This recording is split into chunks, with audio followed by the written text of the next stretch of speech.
Assalamualaikum warahmatullahi wabarakatuh.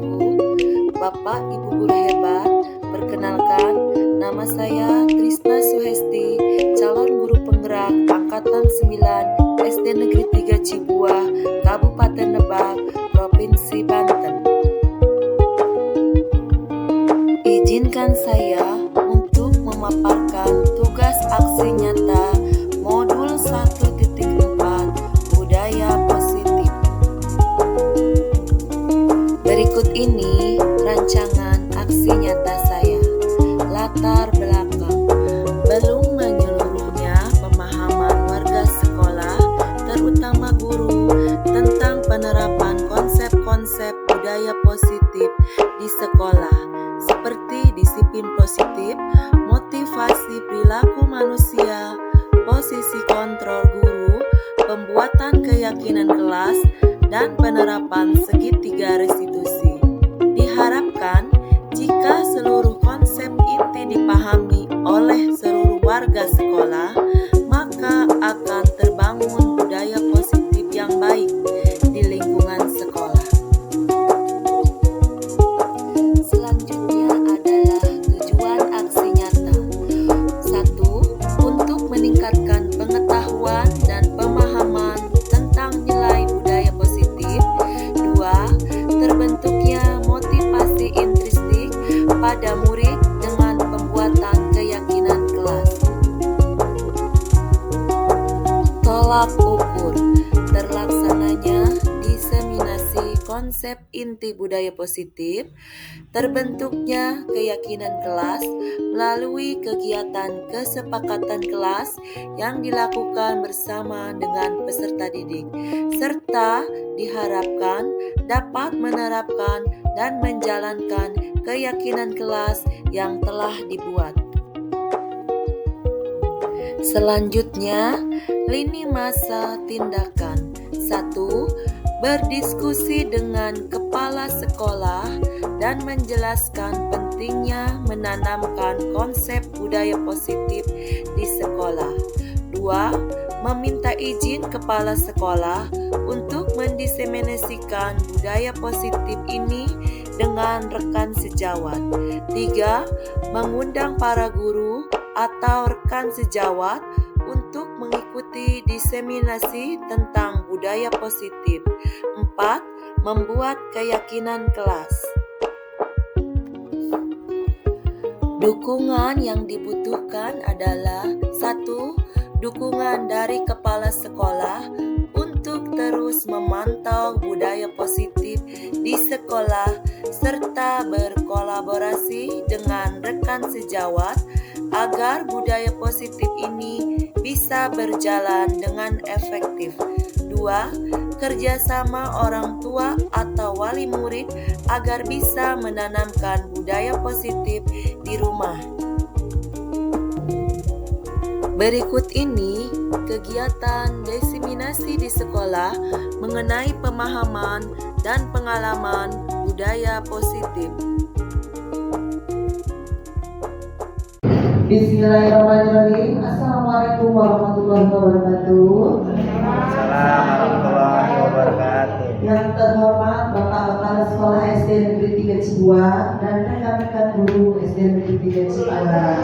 Alhamdulillah pada kesempatan kali ini kita dapat berkumpul di acara diseminasi modul saya dengan berkaitan tugas dengan tugas dari CGP, yaitu pembuatan aksi nyata diseminasi saya ya berkaitan dengan program guru penggerak. Baik Bapak Ibu, salawat serta salam tercurah kepada kita yaitu junjungan kita yaitu Nabi besar Muhammad Sallallahu Alaihi Wasallam. Dia menahi nanti mendapat syafaatnya. Amin. Baik, kegiatan hari ini yaitu yang tadi ya Bapak Ibu ya, tugas dari CGP untuk mendiseminasikan terkait apa yang sudah saya pelajari selama pendidikan CGP ini. Alhamdulillah sekarang sudah modul 1.4, di mana modul 1 itu ada 4 sub elemen dan yang ini yang terakhir, elemen terakhir yaitu 1.4. Baik Bapak Ibu. Nah, dalam diseminasi kali ini yaitu terdiri dari materi perubahan paradigma belajar, disiplin positif, kebutuhan dasar manusia, motivasi perilaku manusia, posisi kontrol, keyakinan kelas, segi restitusi. Sebelumnya mohon maaf Ibu-ibu ya, Bapak-bapak, saya di sini tidak bermaksud untuk menggurui atau merasa ilmu saya lebih tinggi sehingga saya berani istilahnya menjadi pemateri di sini. Saya hanya memaparkan apa yang sudah saya pelajari selama pendidikan CGP ini. Dan di sini kita akan kupas satu persatu apa itu perubahan paradigma belajar. Ya, perubahan paradigma itu yaitu untuk membangun budaya yang positif. Sekolah perlu menyediakan lingkungan yang positif, aman, nyaman agar murid-murid mampu berpikir, bertindak, dan mencipta dengan merdeka, mandiri, bertanggung jawab. Lazimnya disiplin dikaitkan dengan kontrol, dalam hal ini kontrol guru untuk menghadapi murid. Tadi yang sudah kita bahas bersama Bapak Kepala di PMO tadi ya, kebetulan kita bertepatan dengan PMO yang rutin tiap bulan dilaksanakan. Nah, apa sih Bapak Ibu berpikir, bertindak, dan mencipta dengan merdeka, mandiri, bertanggung jawab? Apa? Siapa yang tahu coba? Mandiri. Sesuai dengan profil pelajar Pancasila itu ada berapa ya? Ada 6 ya, 6 dimensi kan? Coba siapa yang bisa? Oh iya, baik, sampai itu ya. Belajar Pancasila, beriman dan bertakwa pada Tuhan yang Esa dan berakhlak mulia, berkebinekaan global, gotong royong mandiri, kreatif dan bernalar kritis. Nah, sudah termasuk semuanya ya ke dalam profil belajar Pancasila ya. Merdeka tentunya pembelajaran yang mandiri, merdeka dan bertanggung jawab ya. Baik, lingkungan yang positif bagaimana Bapak Ibu? Apakah kita sudah menciptakan lingkungan yang positif di sekolah kita? Sudah tentunya ya. Dimulai dengan kita mempersiapkan pembelajaran, mempersiapkan modul ajar yang sedemikian rupa. Kita sudah persiapkan sebelum melakukan pembelajaran di dalam kelas ya. Baik Bapak Ibu, nah menurut KHD bahwa tujuan pendidikan yaitu menuntun segala kodrat yang ada pada anak-anak agar mereka dapat mencapai keselamatan dan kebahagiaan yang setinggi-tingginya, baik sebagai manusia maupun sebagai anggota masyarakat. Oleh sebab itu, pendidik itu hanya dapat menuntun tumbuh hidupnya kekuatan kodrat yang ada pada anak-anak agar dapat memperbaiki lakunya, bukan dasarnya. Hidup tumbuhnya kekuatan dengan kodrat anak. Jadi Bapak Ibu, kita harus mendidik anak sesuai dengan zamannya, sesuai dengan kodrat alam dan kodrat zaman. Tentunya yang dimaksud dengan kodrat alam dan kodrat zaman itu apa sih Bapak Ibu? Mengikuti keadaan Ya. yang sekarang. Ya, itu sesuai dengan zamannya. Betul, Pak Adi, terima kasih. Jadi sesuai dengan zamannya. Zaman kita dahulu itu mendidik anak, guru-guru tentunya tidak akan sama dengan yang sekarang ya. Kalau sekarang kan sudah modern, sudah serba digital, semuanya apa-apa sudah internet. Ya, betul. Tidak akan sama. Kita dulu hanya misalnya baca tulis dengan metode ceramah kita mengajar, tentu tidak akan sama dengan yang sekarang. Tentu anak-anak akan lebih kritis. Ibu bosan ya, ada kan yang seperti itu, malah ibu ngantuk, aku ngantuk, ada mungkin yang seperti itu ya.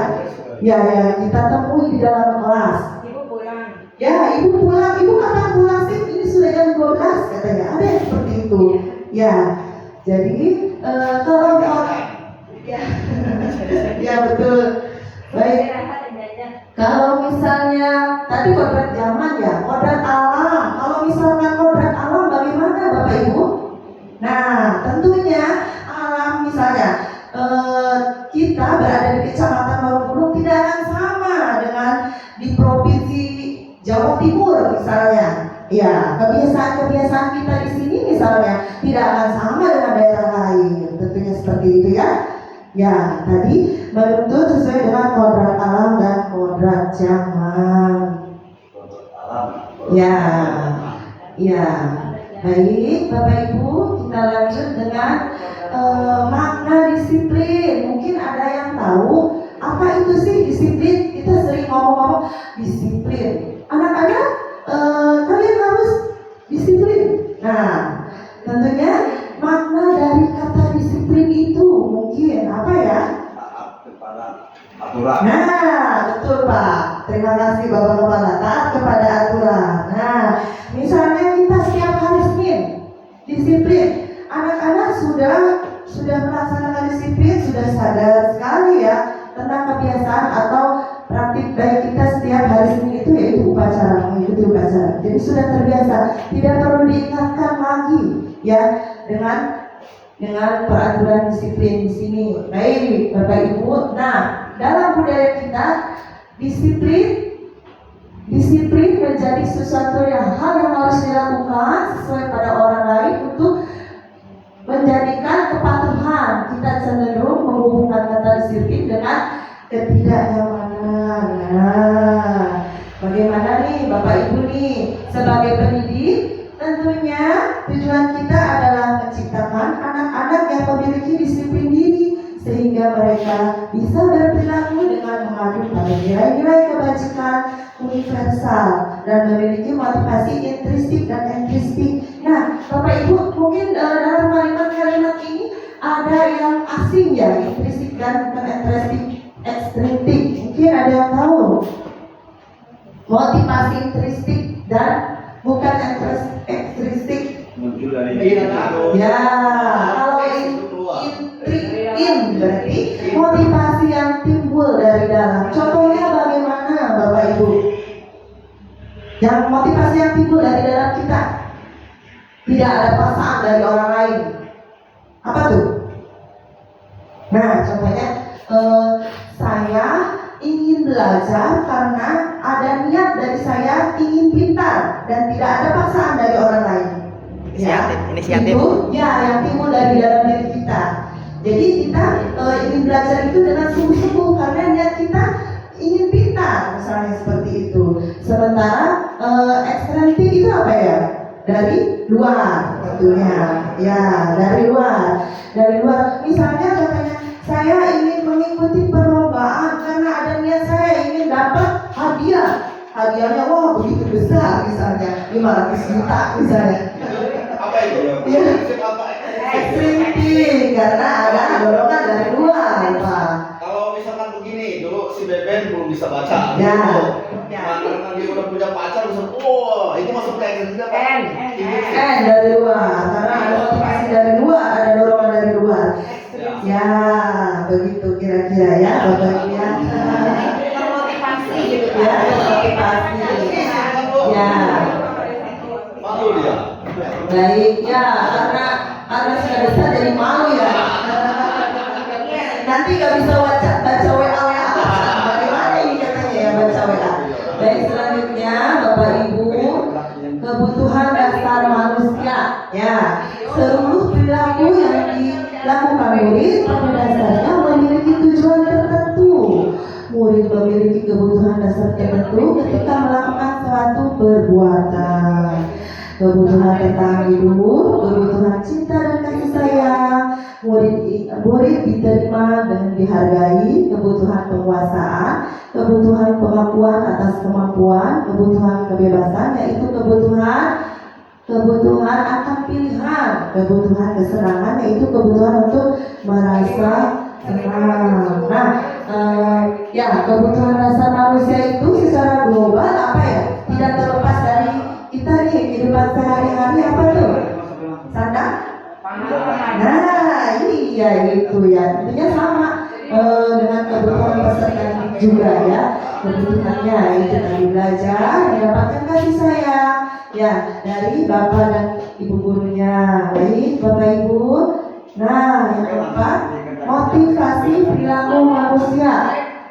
Ya, menurut Diana Gosen ada 3 untuk menghindari ketidaknyamanan atau hukuman. Yang kedua, untuk mendapatkan imbalan atau penghargaan dari orang lain. Dan yang ketiga, untuk menjadi orang yang mereka inginkan dan menghargai diri sendiri dengan nilai yang mereka percaya. Contohnya, murid bertanya, apa yang akan terjadi bila tidak saya melakukannya?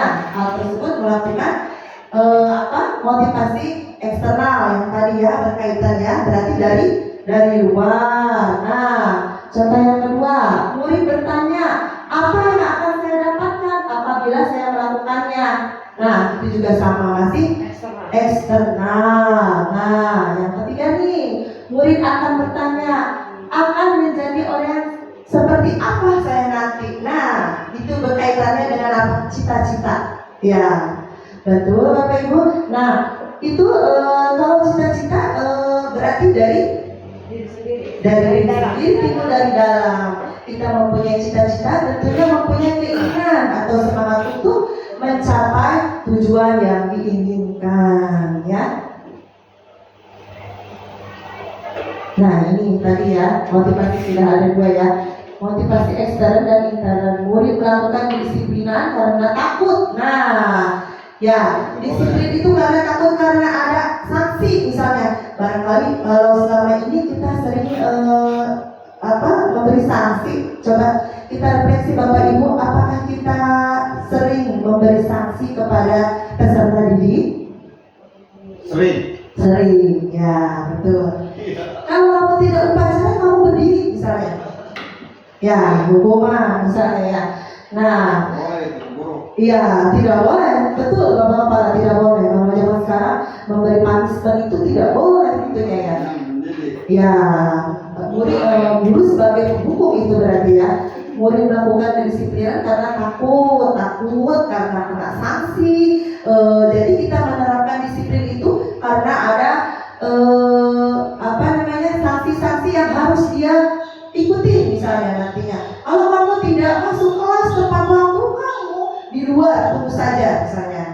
Ya, kalau di kita mungkin tidak ada seperti itu. Ya, kalau kamu tidak bisa menjawab soal, misalnya kamu berdiri di depan. Nah, ya seperti itu. Ya, ya. Nah, kalau misalnya jadi itu termasuk motivasi ekstern. Nah, yang intern, murid melakukan kedisiplinan karena sadar. Nah, kalau ini tidak ada ribet misalnya, tidak ada pemberian ribet kepada peserta didik karena dia sadar sendiri melakukan disiplin karena sudah tertanam dalam hatinya ya. Sifat-sifat disiplin itu sudah sadar diri sendiri. Kalau yang ini belum sadar, karena dia melakukan disiplin itu nanti akan mendapat hukuman. Kalau yang ini timbul dari dalam dirinya sendiri, mempunyai kesadaran untuk melakukan disiplin ya. Kita lanjut ya Bapak Ibu ya.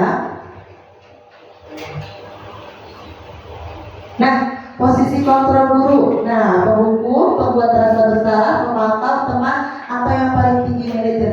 Berada di manakah nih Bapak Ibu dalam 5 posisi kontrol guru ini? Waduh, banyak penghukum. Ayo, Teman Oke. Kita refleksi. Berada di mana? Memantau. Bapak kepala sebagai pemantau ya. Teman ya, bisa sebagai teman. Terus ini yang paling tinggi itu sebenarnya manajer loh Bapak Ibu. Nah, sebagai ya, kalau misalkan sebagai penghukum tadi ya, kamu jangan masuk apabila sudah pukul 8 misalnya. Kamu tunggu di luar. Nah, itu mungkin sebagai penghukum ya. Pembuat rasa bersalah bagaimana sih Bu? Nah, ada yang tahu tidak sebagai pembuat rasa bersalah?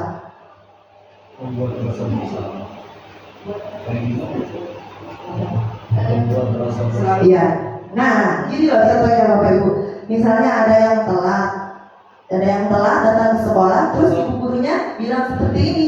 Kalau misalnya kamu telat terus setiap kali, kamu terus nanti ibu yang akan ditegur oleh Bapak kepala sekolah. Kalau kamu kerjain PR, Nah, jadi si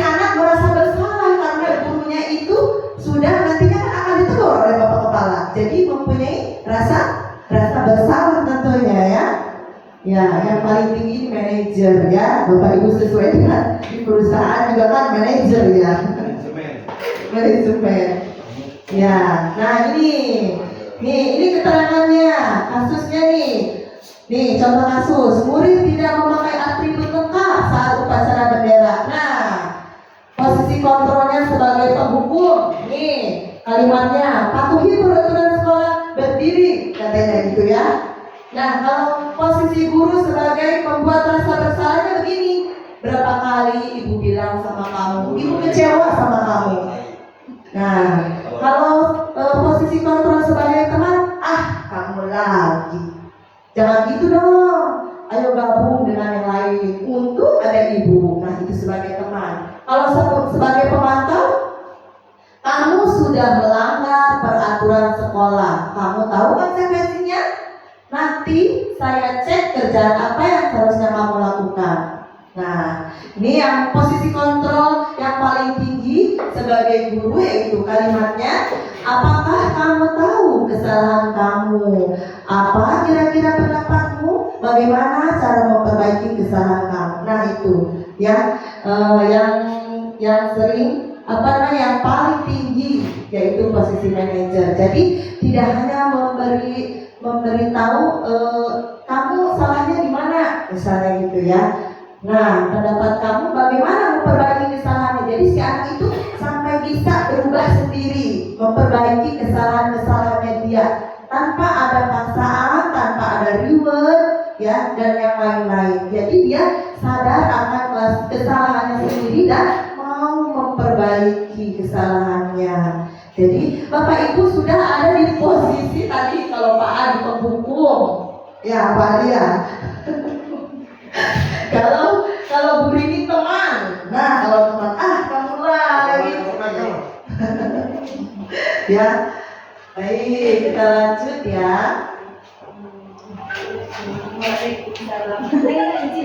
Itu dulu, tanda tangan dulu, Bu.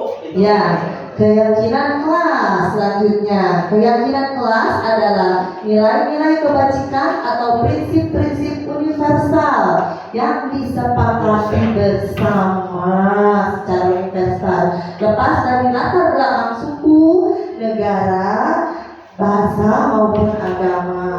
Nah, Bapak Ibu, menurut dosen 1998, satu keyakinan akan lebih memotivasi seseorang dari dalam intrinsik, atau seseorang akan lebih bersemangat untuk menjalankan keyakinannya daripada hanya sekedar mengikuti serangkaian peraturan. Nah, tadi sudah dijelaskan Bapak Ibu ya, keyakinan kita yaitu dari dalam intrinsik dan intrinsik. Ya, baik, kita lanjut ya Bapak Ibu. Nah, keyakinan kelas bersifat abstrak daripada peraturan yang lebih rinci dan konkret. Keyakinan kelas berupa pernyataan-pernyataan yang universal ya. Pernyataan keyakinan kelas senantiasa dibuat dalam bentuk yang positif. Nah, keyakinan kelas sebenarnya tidak terlalu banyak sehingga mudah diingat dan dipahami. Semua warga kelas sebaiknya ikut berkontribusi dalam membuat kegiatan kelas lewat curahan pendapat.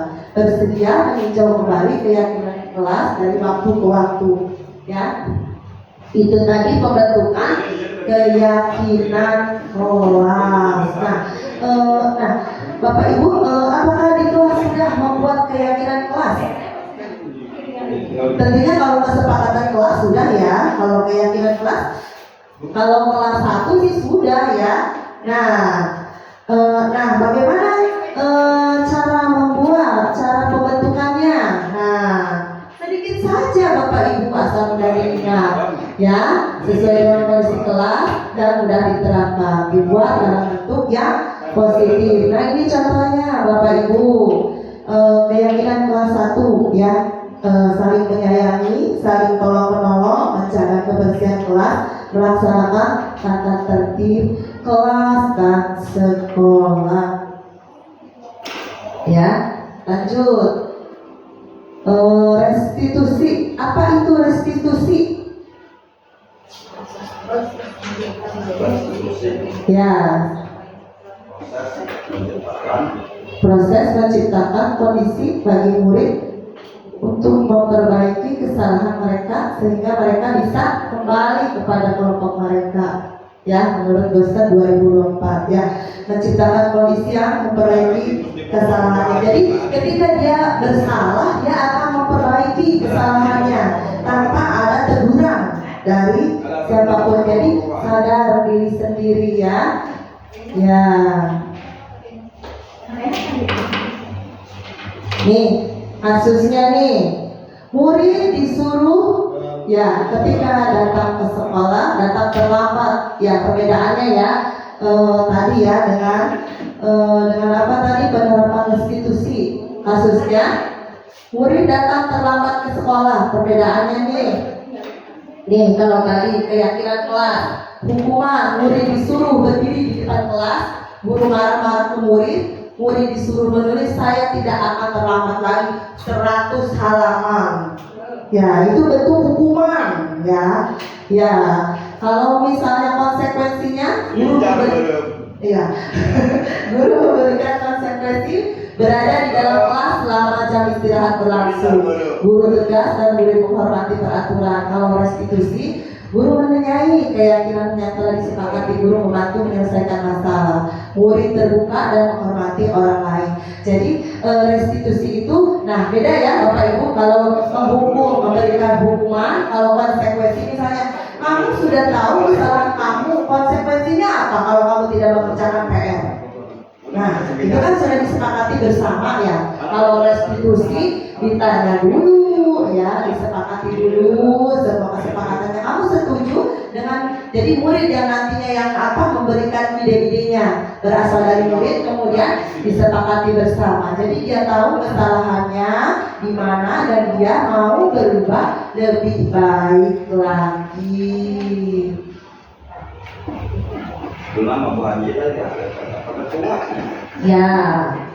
Ya. Ini ciri-ciri restitusi yaitu menguatkan dan fokus pada solusi, berfokus pada karakter, bukan pada tindakan. Bukan menembus kesalahan, tapi belajar dari kesalahan, mencari kebutuhan dasar yang mendasari tindakan. Tawaran bukan paksaan. Jadi tawaran yang ditawarkan, jadi tidak dipaksa ya. Memperbaiki hubungan antara guru dan murid, menuntun untuk melihat ke dalam diri. Jadi dia merefleksikan dirinya sendiri tentang kesalahannya di mana dan memperbaiki ke depannya ya. Nah, segitiga restitusi, satu lagi yang terakhir ya Bapak Ibu. Proses menciptakan kondisi bagi murid untuk memperbaiki kesalahan mereka sehingga mereka bisa kembali pada kelompok mereka dengan karakter yang lebih kuat ya. Melalui restitusi, guru dapat membantu murid menjadi lebih memiliki tujuan, disiplin positif serta memulihkan dirinya setelah membuat merasa bersalah. Membantu murid untuk jujur pada diri sendiri, mengevaluasi dampak dari kesalahan yang dilakukan, memberikan penawaran bukan paksaan. Tadi ya Bapak Ibu ya. Nah, mungkin sampai di sini ada yang ditanyakan tentang diseminasi hari ini, budaya positif. Cukup. Baik, Bapak Ibu, terima kasih atas kehadirannya untuk mengikuti diseminasi ini. Mungkin hanya sampai di sini pemaparan saya pada kesempatan kali ini. Kurang dan lebihnya saya memohon maaf. Saya tutup dengan wassalamualaikum warahmatullahi wabarakatuh. Waalaikumsalam warahmatullahi wabarakatuh.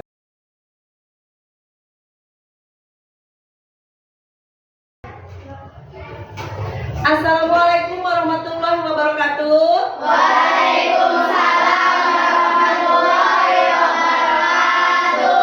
Semangat pagi. Pagi, luar biasa. Allahu Akbar. Apa kabar hari ini? Baik. Alhamdulillah, semua pada baik ya. Ya. Baik.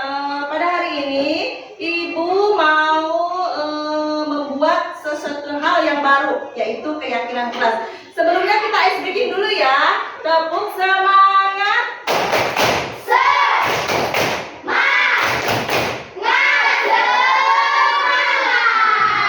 Bagaimana anak-anak? Baik. Sudah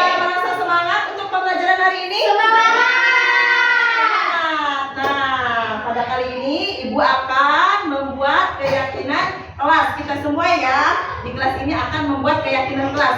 Sebelumnya ada yang tahu tidak apa sih keyakinan kelas? Tidak.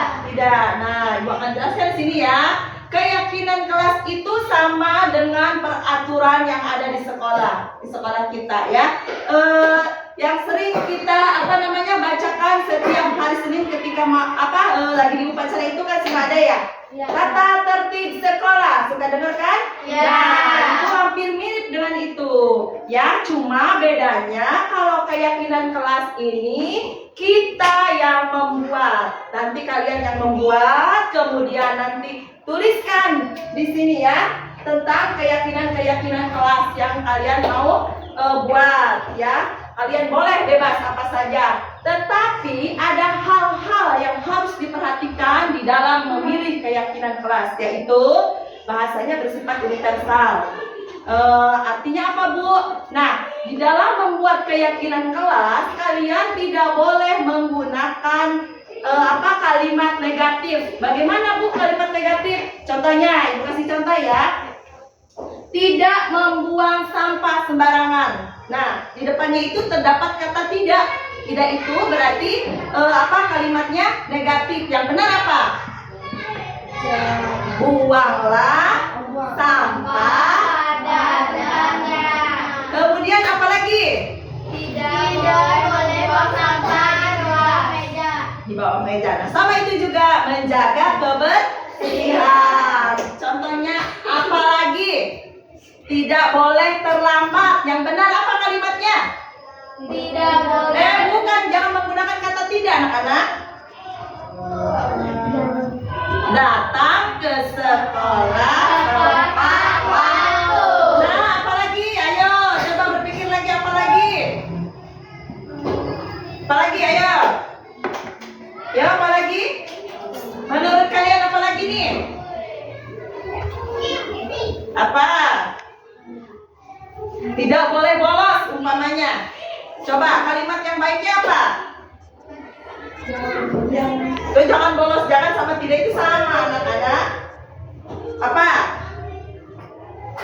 Coba apa ya? Belajar disiplin. Coba apa lagi? Baik, anak-anak, kalian sudah paham belum tentang keyakinan kelas yang akan dibuat? Paham tidak? Jadi kalimatnya bagaimana? Tidak boleh. Ya, ada kata tidak boleh ada kata tidak, artinya jangan menggunakan kalimat negatif, tetapi kalimat yang positif. Ya, Ibu ada kertas satu persatu, kemudian kalian kemukakan apa yang ingin kalian tuangkan di dalam membuat keyakinan kelas yang ada di kelas kita ini. Setuju? Kemudian nanti kalau sudah menulis, kalian tempelkan di sini ya. Tempelkan, kemudian hasilnya kita bacakan sama-sama untuk disepakati bersama. Paham anak-anak? Paham. Bagikan satu-satu ya. Iya. Silakan ditulis.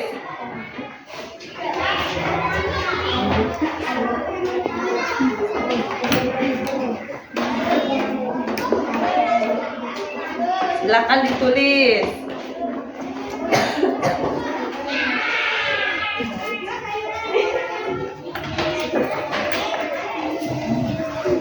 Semua sudah dapat? Sudah? Silakan ditulis.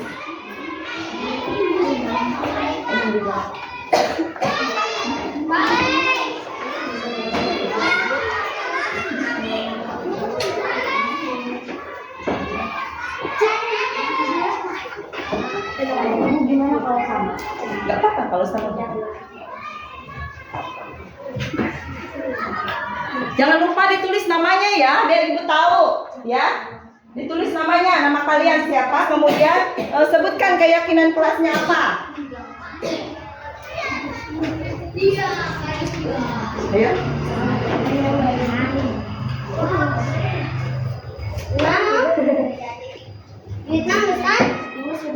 Sudah, silakan tempelkan Zara. Tempelkan di sini. Oke. Silakan yang sudah tempelkan.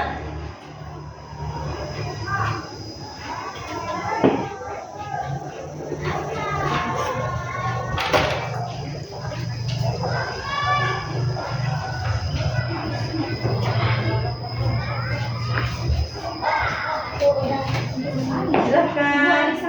Ya, silakan ditempatkan Anissa. Tempatkan di sini ya.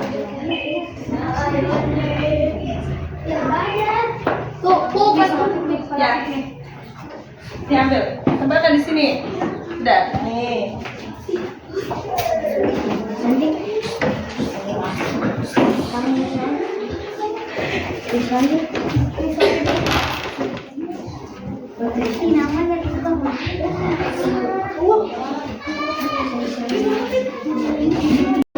Ya.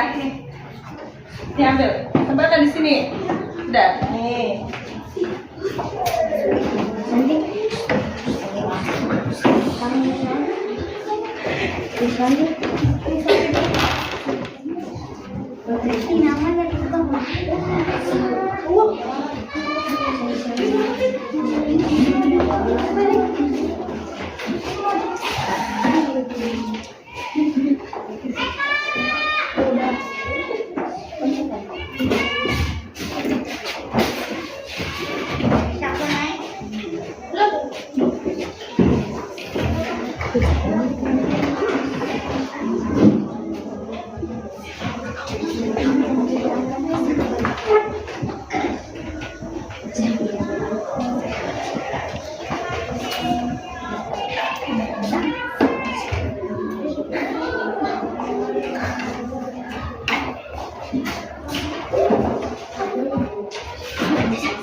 Ada yang belum? Ya, makan semua.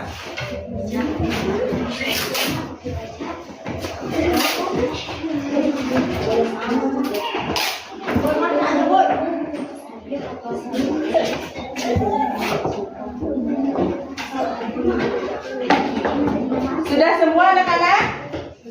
Sudah? Belum? Ya, ibu tunggu ya. Yang belum ya, silakan ditempelkan.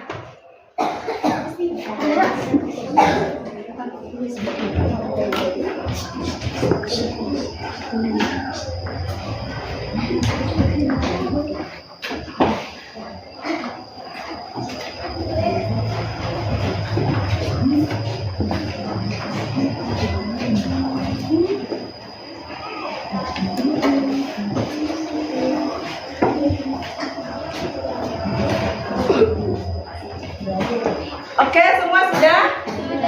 Bagaimana perasaan kalian ketika sudah menuangkan pendapat kalian dalam membuat keyakinan kelas ini? Senang? Senang ya? Nah,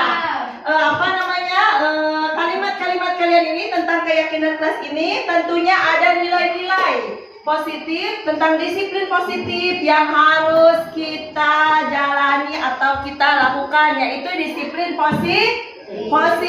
Jadi kalian harus belajar berdisiplin, ya, menanamkan sikap disiplin yang akan tumbuh di dalam diri kalian. Ibu akan bacakan ya.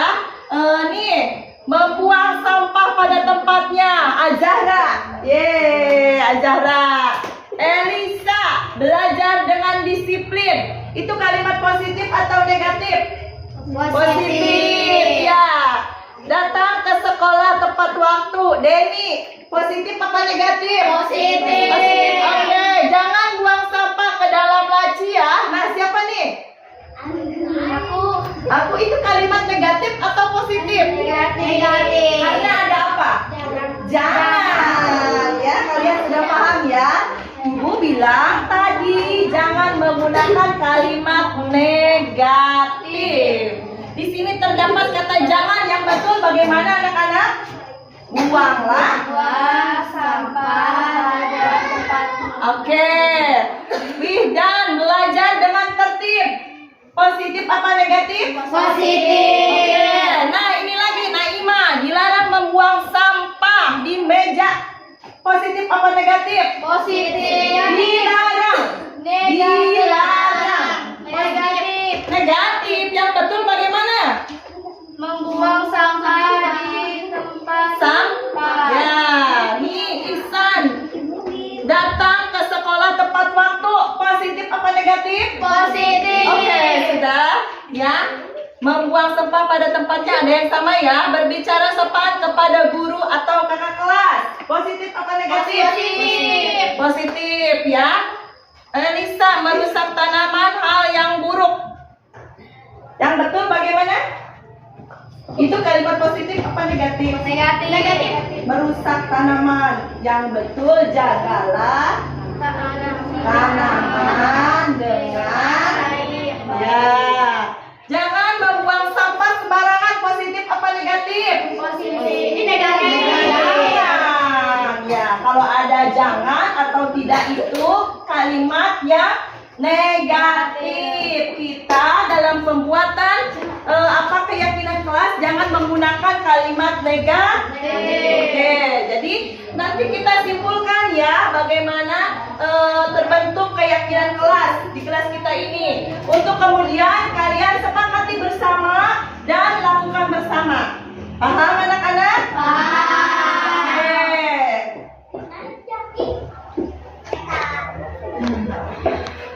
Dua. Nah, anak-anak, jadi kita sudah dapat membuat keyakinan kelas hari ini. Di sini sudah kita simpulkan ya apa saja keyakinan kelas yang ada di kelas kita ini. 1. Saling menyayangi. Sepakat? Sepakat. Oke. 2. Belajar dengan tekun. Sepakat? Tertib. Sepakat. Oke. Berbicara sopan.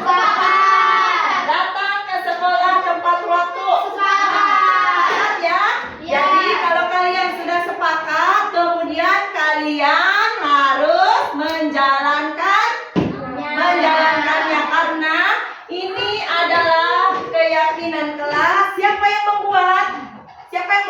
Kita.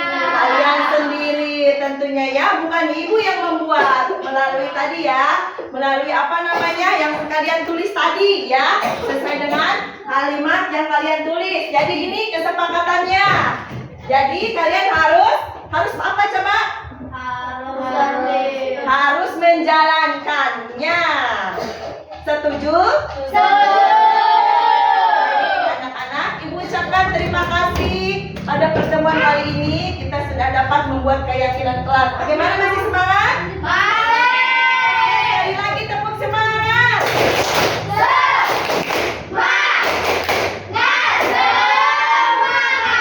Terima kasih ibu ucapkan dan wassalamualaikum warahmatullahi wabarakatuh.